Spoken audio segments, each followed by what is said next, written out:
उत्तराखंड और उत्तर प्रदेश के साबिक गवर्नर डॉक्टर अजीज कुरैशी को जान से मारने की धमकियां दी जा रही है। अजीज कुरैशी का कहना है कि उनके इस बयान के बाद कि किसी भी मजहबी कामों के लिए सरकारी खर्च का इस्तेमाल गैर कानूनी है। इस बयान के बाद लोगों की मुतवातिर धमकियां मिल रही हैं और उन्हें पाकिस्तान भेजने की बात कही जा रही है। सरकार को ये अधिकार नहीं है, हक नहीं है कि वो सरकारी ज़राए का इस्तेमाल करके किसी भी मंदिर की पूजा पाठ में शरीक हो सके। इसी तरह किसी भी सियासी जमात को, खासतौर से कांग्रेस को यह खजल नहीं है कि वो हनुमान चालीसा कराए या मूर्तियाँ स्थापित कराए मंदिर में, ये पूजा कराए। ये इसका मैं सख्त विरोधी हूँ, सख्त मैंने मुखालफत की थी।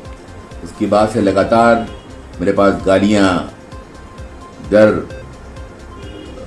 धमकियाँ आ रही हैं कि हम तुम्हें जान से मार देंगे, तुम मसट्टे यहाँ पूरे रहो, पाकिस्तान जाओ, हमारे बाप दादा का मुल्क थोड़ी है ये, बना लिया तुमने, जाओ पाकिस्तान।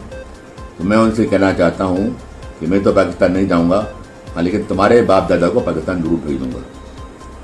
मैं इस मुल्क में पैदा हुआ हूँ और इस मुल्क की तरक्की में, तरबियत में, बनाने में, तरक्की में, तहजीब में हमारा बराबर का हक हासिल है हमको आगे। इसलिए मैं डरता हूँ मरने से, न किसी खौफ में आता हूँ।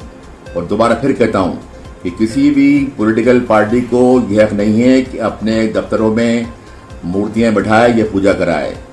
किसी भी प्राइम मिनिस्टर को, चीफ मिनिस्टर को यह हक नहीं है कि वो सरकारी ज़राए का इस्तेमाल करके मंदिरों की पूजा कराए और करोड़ों रुपए गवर्नमेंट का तरह खर्च कराए। अगर ये सब कुछ करना है तो कर लीजिए, बहुत आसान बात है। हिंदुस्तान के आइन में, संविधान में तब्दील कर दीजिए, एक लाइन बढ़ा दीजिए, हिंदुस्तान एक हिंदू मुल्क रहेगा। India that is Bharat shall be Hindu country. फिर आप जो चाहे कीजिए, कोई एतराज़ नहीं कर सकता कि किसी की हिम्मत नहीं एतराज़ करने की।